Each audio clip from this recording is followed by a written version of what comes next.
To the Eastern Cape now, where the inquiry into the deaths of 21 teenagers at Enyobeni tavern in June 2022 resumed this morning in the Mdantsane Magistrate's Court. A new witness started testifying today.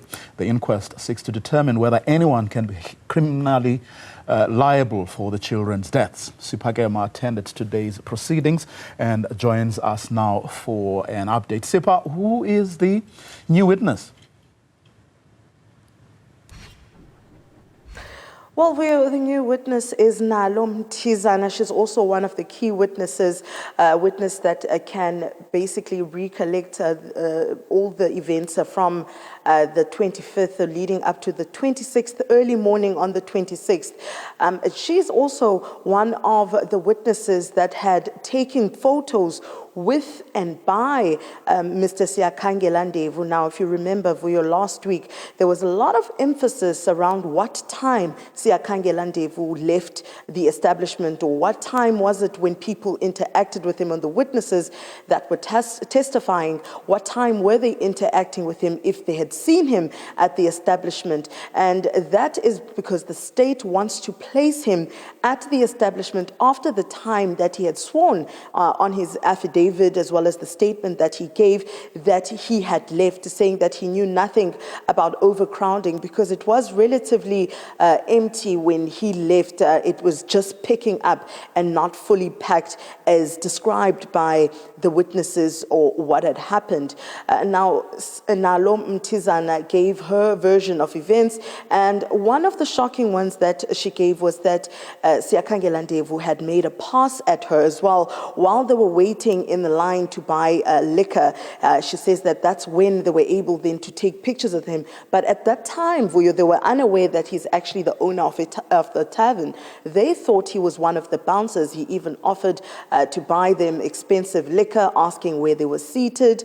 But her and her friend, Sipha Kema, who had testified last week, laughed that off because they thought that he was just an ordinary bouncer. When they had realized, they only realized he was actually the owner the morning of the tragedy, when all the news were outside Enyobeni and talking to Mr. Ndevu, where he had said that he did not know about this because he was called early in the mornings, being told what was happening. That's when he came. And as Sipha Kema had told us last week as well, that she was shocked because insinuating that he was not being honest about his whereabouts of that evening and night.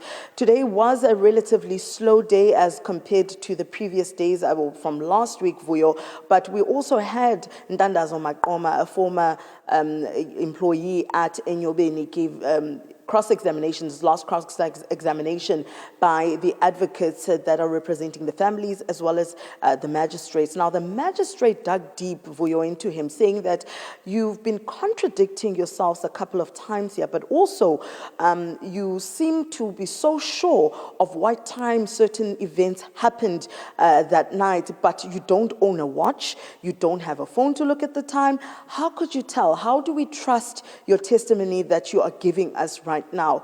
Also asking him the same question he had asked the other former employee who was a DJ at Enyobeni, that why is it when during cross-examinations you're able to look at every other, at the advocates here, but you cannot look at Mr. Ndevu? You look straight down when Mr. Ndevu was cross-examining you and talking to you.